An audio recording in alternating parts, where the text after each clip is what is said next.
Industry की beautiful actresses और best dancers की जहां बात होती है तो वहां पर माधुरी दीक्षित का नाम सबसे पहले आता है। एक तो वो ट्रेन्ड डांसर थी, साथ ही डांस उनके लिए पैशन था। ये उनके फिल्मों में और उनके सॉन्ग्स में झलकता था। यही कारण है कि बॉलीवुड इंडस्ट्री के बेस्ट डांसिंग सॉन्ग जो है वो माधुरी पर ही पिक्चराइज्ड है। फिर भले ही 1 2 3 हो, तम्मा तम्मा हो, के सरा सरा हो या फिर डोला रे डोला हो। लेकिन इन सभी सॉन्ग्स में से क्या आपको पता है कि माधुरी के लिए सबसे ज्यादा टफ सॉन्ग कौन सा था?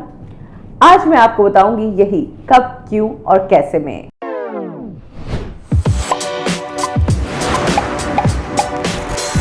माधुरी दीक्षित को जब से सरोज खान करियर में मिली तब से डांसिंग के रूप में उनका करियर संवरता और निखरता आया है। 1 2 3 गाने ने माधुरी को न सिर्फ मोहिनी के रूप में पहचान दिलाई बल्कि बॉलीवुड की टॉप एक्ट्रेस जो कि अच्छा डांस भी करती है उनकी लिस्ट में शामिल कर दिया।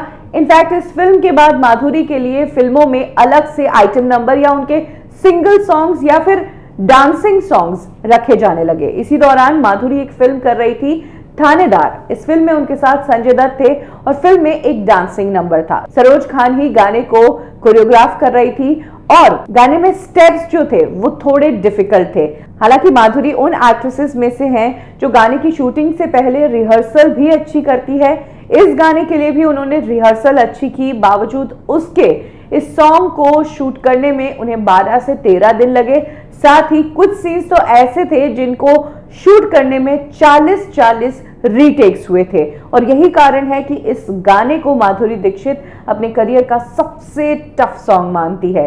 ये सॉन्ग है तम्मा तम्मा। माधुरी ने खुद अपने इंटरव्यू में बताया कि किस तरह से इस सॉन्ग के दौरान कुछ टेक्निक्स थी, जैसे कि चेयर वाला डांस था वो उनसे ठीक से हो ही नहीं रहा था। एक तो स्टेप्स इतनी डिफिकल्ट, फिर आपको अपने पार्टनर जो कि संजय दत्त जिनका डांसिंग में वैसे ही पैर भारी है उनके साथ अपने स्टेप्स मैच करने थे। ऐसे में इस सीन को पिक्चराइज करने में बहुत टाइम लगा। कहा तो ये भी जाता है कि जहां माधुरी को इस स्टेप को पूरा परफेक्टली करने में 48 रीटेक्स लगे थे, वहीं संजय दत्त से तो ये स्टेप्स हुए ही नहीं। उनके बीच में रिहर्सल्स भी रखे गए और उसके बाद भी जब नहीं हुए तो कहा जाता है कि जावेद जाफरी ने तब इस गाने में संजय दत्त के बॉडी डबल का रोल किया था और उनके बैक और साइड पोज दिखाए गए थे ताकि चेहरा नहीं मैच हो। माधुरी ने यह भी बताया कि किस तरह से गाने के एक सीन में उन्हें कैप गिरानी होती है और कैप गिरनी चाहिए माधुरी के पैर पर, लेकिन बार बार जब वो कैप गिरा रही थी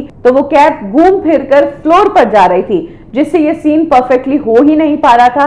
तो ये भी एक सीन है जिसने बहुत ज्यादा रीटेक्स लिए और यही कारण है कि नॉर्मली जहां हिंदी फिल्म इंडस्ट्री में माधुरी के सॉन्ग्स उनको शूट करने में 3 दिन या 5-7 दिन लगते थे, वहीं इस गाने को शूट करने में 12 से 15 दिन लगे थे। लेकिन कहते हैं ना कि हार्ड वर्क पेज ऑफ। माधुरी ने इस गाने को चाहे जितनी भी डिफिकल्टीज से शूट किया हो, कितनी ही मुश्किलें क्यों ना आई हो, लेकिन ये गाना जब बनकर तैयार हुआ और फिल्म जब रिलीज हुई तो ये गाना सुपर हिट हुआ, चार्ट बस्टर सॉन्ग रहा।